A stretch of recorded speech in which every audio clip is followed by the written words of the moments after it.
hari Puan. Yang pertama sekali terima kasih karena Puan bersama kami pada hari ini. Pertama sekali kami mengenalkan diri, kami dari kumpulan 6 dari Asas Kepengurusan. Dan hari ini kami ingin menanyakan kepada Puan tentang pimpinan dalam organisasi. Soalan yang pertama, boleh Puan memperkenalkan diri serta jawatan yang disandang dalam organisasi ini? Selamat tengah hari juga, dan saya juga ingin mengambil peluang ini untuk berterima kasih kerana memilih saya untuk ditemubual. Di Kolej Vocasional Sandakan, saya adalah seorang ketua jabatan profesionalisme, dan jawatan ini sebenarnya baru beberapa tahun diwujudkan di bawah PPLTV, lebih kurang dalam 3-5 tahun. Soalan yang kedua, sudah berapa lama Puan berkhidmat sebagai pemimpin dalam organisasi ini? Dan apakah tanggung jawab utama yang dipikul? Berkaitan dengan ketua jabatan peningkatan profesionalisme, saya memegang jawatan ini lebih dari 4 tahun. Setelah ini lagi berkhidmatan di bawah PPLTV. Dan untuk organisasi di bawah kita menang panggil KJP Group, yaitu Ketua Jabatan Peningkatan Profesionalisme, saya memastikan semua kapitangan, tidak kiralah pencara ataupun aktivis di Kolej Profesional ini tidak terkecuali daripada menyertai mengikuti sebarang kursus, sama ada secara bersemuka maupun yang dilaksanakan secara atas talian. Yang mana kursus-kursus ini penting bagi memastikan semua pencara dan ahli kapitangan pelaksana DPD ini lebih kompeten berkaitan dengan pengurusan ataupun dengan bidang kerja. Di sini, jika mengajar dalam bidang akademik, baik bahasa Melayu, baik sains, baik sejarah, ataupun mereka yang fokus pada pengajaran di DBL, mereka lebih menguasai apa yang perlu diajar agar memastikan pelajarnya lebih menggunakan pemahaman. Untuk tahun ini, pihak BPLTV telah menekankan bahawa untuk setiap individu, mereka perlu memastikan 40 jam berkursus itu secara minimum 40 jam itu dicapai. Jadi di bawah kelolaan saya sebagai ketua jabatan, saya memastikan setiap pencara dan juga AKP ini ada berkursus. Minimum 40 jam, lebih lagi. Soalan saya terakhir sebelum saya akan secara ringkas mengenai latar belakang organisasi ini. Latar belakang sebagai KJP Group. Untuk KJP Group ini, pertama sekali dia barulah diperkenalkan di setiap KV di bawah BPLTV.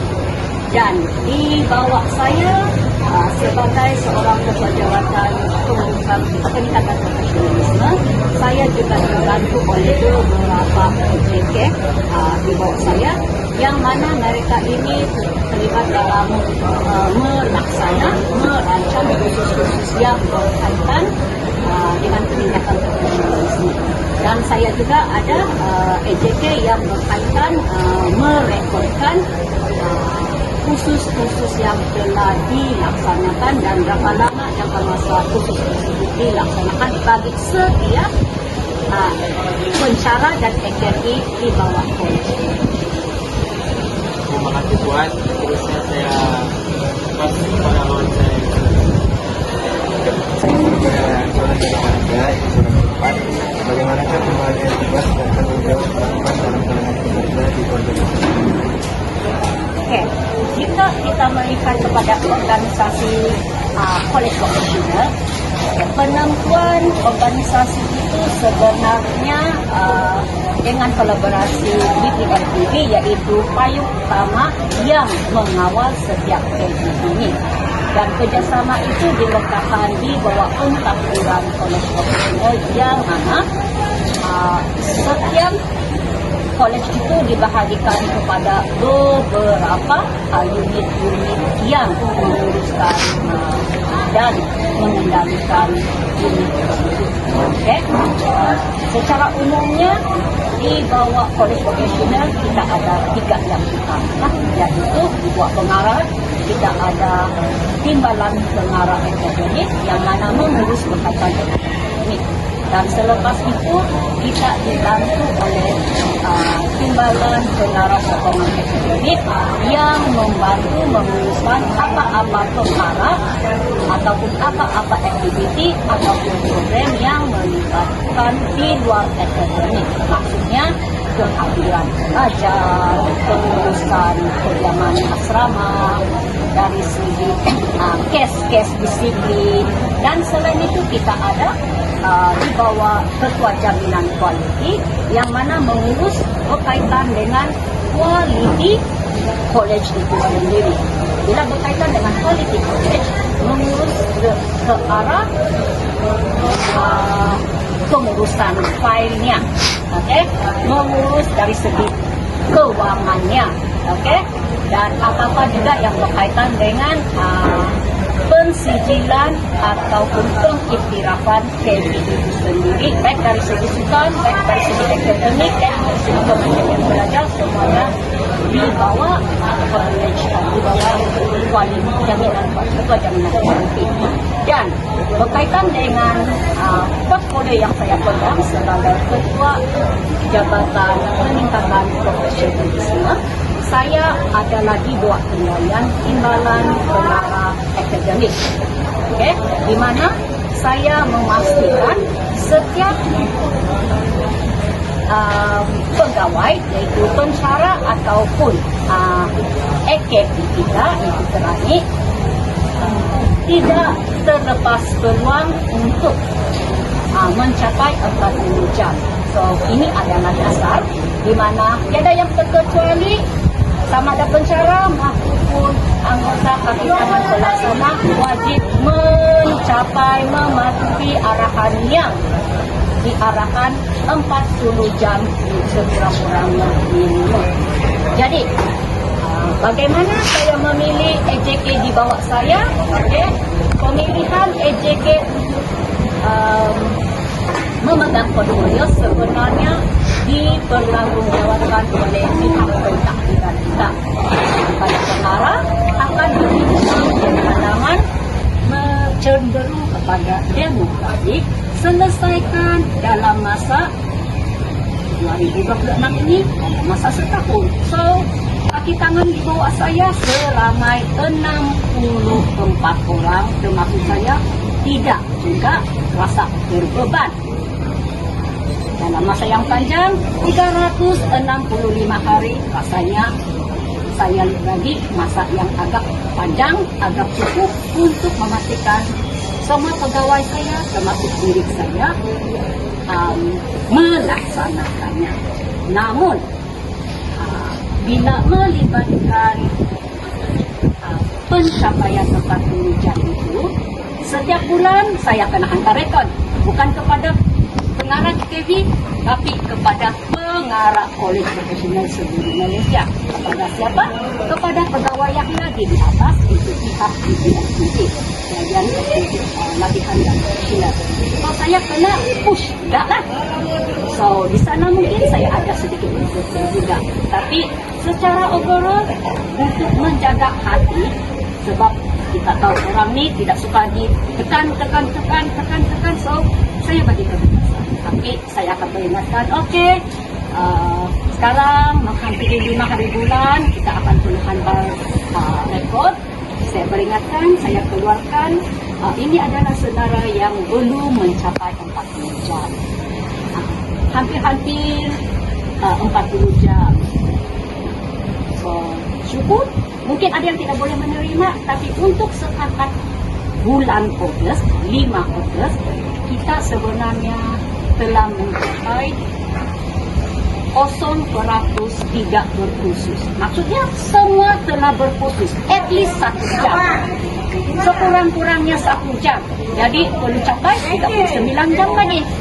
So, saya ada beberapa bulan lagi untuk memastikan KPI itu. So, kita usahakan agar semua pensyarah ini mencapai 40 jam. Baiklah, ini soalan terakhir daripada saya, yaitu bagaimanakah Puan membuat sebuah keputusan yang melibatkan organisasi? Oke, untuk membuat keputusan, oke, bila membuat keputusan, ia sebenarnya bukan terletak pada tangan saya seseorang. Oke, untuk membuat keputusan sesuatu perlu dibincangkan secara terbuka. Oke, contohnya untuk memastikan 40 jam tersebut tercapai, saya tidak hanya boleh arahkan, tapi saya kena pantau, saya kena peringatkan. Sebab manusia ini mudah lupa, lagi-lagi dengan sektor pendidikan sekarang yang banyak, boleh saya katakan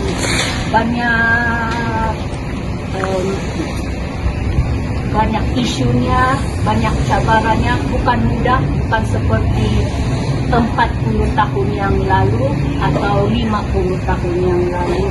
Sektor pendidikan sekarang amat mendesak, amat challenging, saya boleh katakannya, bukan terletak pada tangan saya seseorang. Okay? Untuk membuat keputusan sesuatu perlu dibincangkan secara terbuka. Okay? Contohnya, untuk memastikan 40 jam tersebut tercapai, saya tidak hanya boleh arahkan, tapi saya kena pantau, saya kena peringatkan. Sebab manusia ini mudah lupa, lagi-lagi dengan sektor pendidikan sekarang yang banyak, boleh saya katakan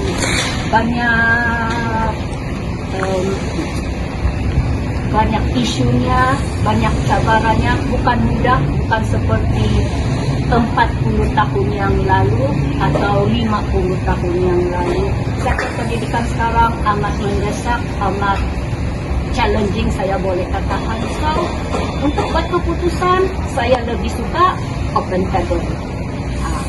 Saya ada cadangan, saya akan tanya kepada rakan-rakan saya, apa pendapat kamu tentang kita buat sebuah organisasi. So, tidak adalah, Cikgu Amerikiana ni keputusan atas diri dia tanpa perlu melibatkan orang lain. Terusnya ada komunikasi. Mereka bekerja diberi peluang untuk memberikan pandangan atau cadangan sebelum sesuatu keputusan dibuat. Kejayaan sesuatu program, kejayaan sesuatu pekerjaan itu bukan terletak pada ketua semata. Jadi asas kepada kejayaan kepada sesebuah institusi, termasuklah kita, saya melihatnya daripada kebolehan komunikasi. Kebolehan komunikasi juga termasuk kebolehan mendengar. Jadi jika saya berjaya, bukan saya berjaya sendiri.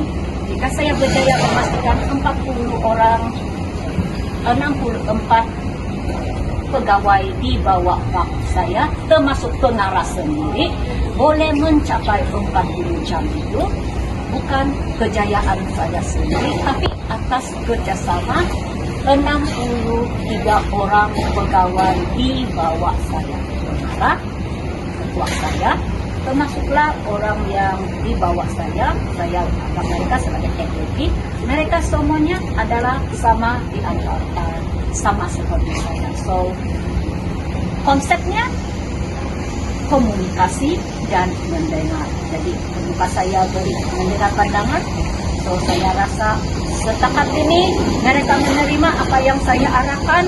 So, saya terima apa cadangan mereka. So, mendengar itu saya rasa kunci kepada membuat keputusan. Sebelum itu, saya mengatakan dalam situasi apakah Puan perlu membuat keputusan tanpa berbincang terlebih dahulu dengan pekerja. Oke.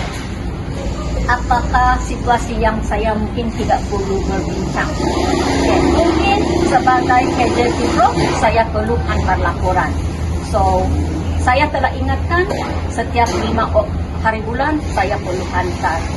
Kalau pada pukul 11.59 4 Ogos itu saya hampir mau hantar. Saya tidak boleh tunggu juga kan.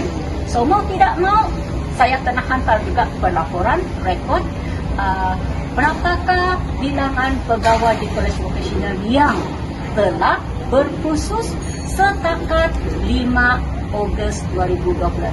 Saya perlu hantar. Saya tidak akan tanya, Cikgu kamu sudah mencapai 39 jam. Kamu ada 1 jam lagi sebelum saya mau hantar. Kalau dia cakap, tunggu sekejap lah, saya mau hantar. Sekejap itu kita tidak tahu juga bila sekejapnya. Cikgu B, kamu baru 7 jam 30 minit.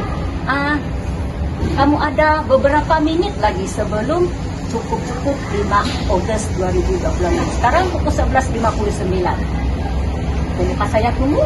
Mungkin saya tidak akan tunggu, dan di sanalah saya juga menggunakan credibility saya, kuasa saya sebagai cukup 5 Ogos 2026. Sekarang pukul 11.59.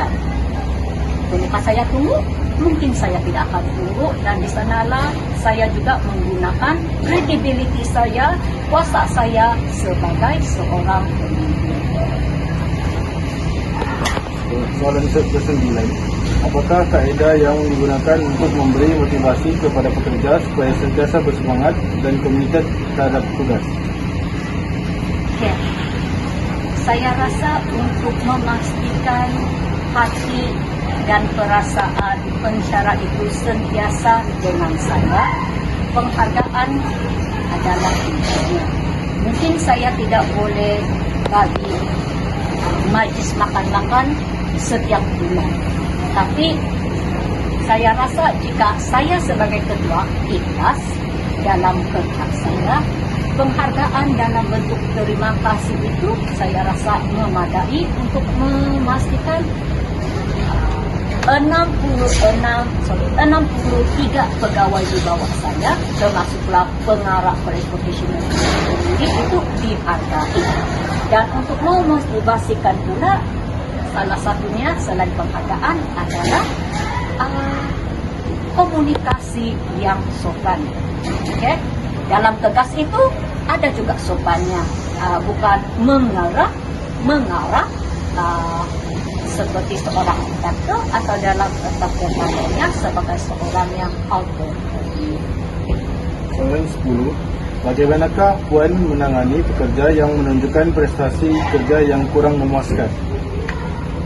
Okey, untuk menangani, kita percaya setiap individu ini lain padang, lain belalang, lain orang, lain perangai. So, secara peribadi saya tidak bolehlah kenakan tindakan tak tertib, sebab itu bukan di bawah bidang kuasa saya. Tapi saya menghargai hubungan. Jika seseorang itu mempunyai masalah, seperti kita tadi, komunikasi adalah kata kunci. Saya mungkin akan berbincang, bertanya kepada beliau, tapi bukan secara terbuka, mungkin secara tertutup untuk memahami kenapa kamu boleh menyelesaikan 40 jam khusus itu.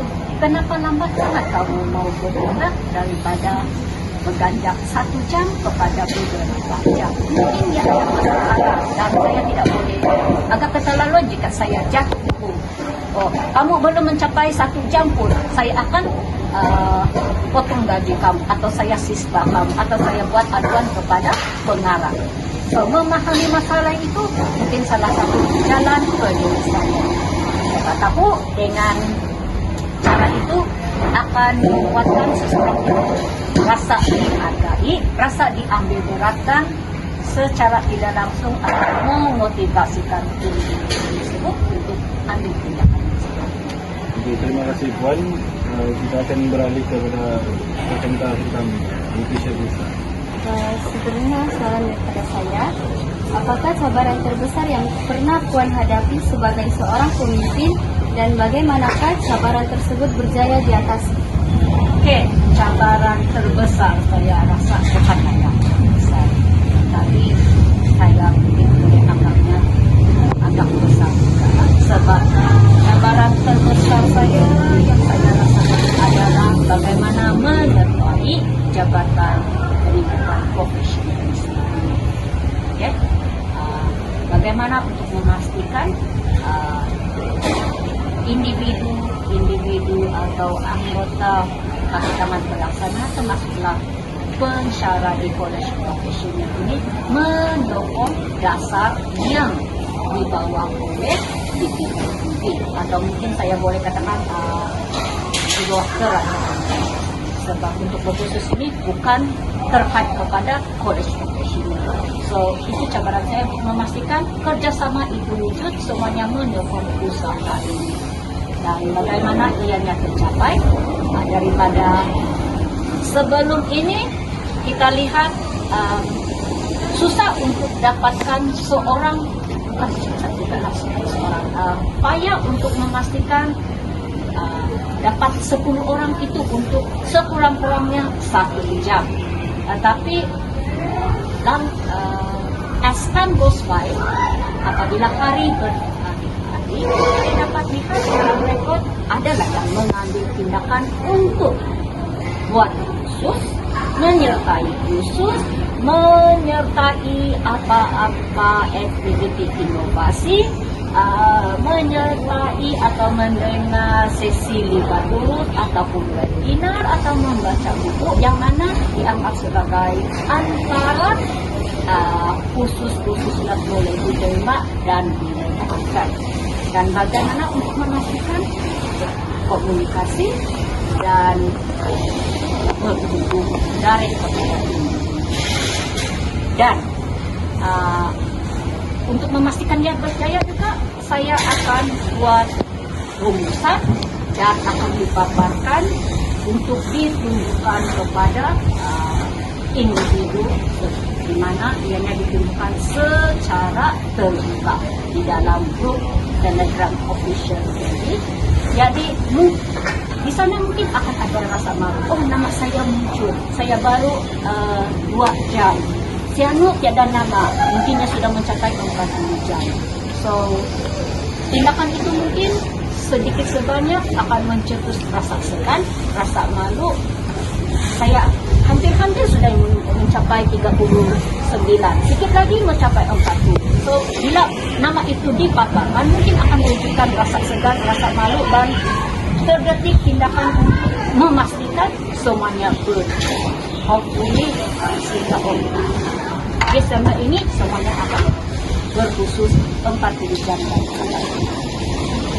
Soalan terakhir daripada saya, apakah nasihat atau pesanan yang ingin Puan berikan kepada dari dan untuk memastikan dia berjaya juga, saya akan buat rumusan dan akan dipaparkan untuk ditunjukkan kepada individu di mana ianya ditunjukkan secara terbuka di dalam grup Telegram official. Jadi di sana mungkin akan ada rasa malu. Oh, nama saya muncul, saya baru 2 jam. Sianu tiada nama, mungkinnya sudah mencapai 40 jam. So, tindakan itu mungkin sedikit sebanyak akan mencetus rasa segan, rasa malu. Saya hampir-hampir sudah mencapai 39, sedikit lagi mencapai 40. So, bila nama itu dipaparkan, mungkin akan menunjukkan rasa segan, rasa malu, dan terdetik tindakan untuk memastikan semuanya hopefully sehingga Desember ini semuanya akan berkhusus 40 jam. Soalan terakhir daripada saya, apakah nasihat atau pesanan yang ingin Puan berikan kepada bakal pemimpin pada masa hadapan agar dapat menjadi seorang pemimpin yang berjaya dan berintegritas? Untuk menjadi seorang pemimpin ini sebenarnya melalui pengalaman. Okay? Dia bukan dipelajari di buku melalui pembacaan atau bukan dipelajari melalui menghadiri kursus-kursus di universiti atau sebagainya. Jadi untuk menjadi seorang pemimpin yang berjaya, komunikasi itu penting. Memahami anak-anak buah Anda itu adalah penting. Dan seterusnya, letak dalam diri saya berjaya pada hari ini bukan sebab saya, tapi disebabkan oleh orang-orang bawahan saya. Dan belajar untuk mendengar, karena luahan, pandangan, kritikan itu adalah asas untuk berjaya sebenarnya.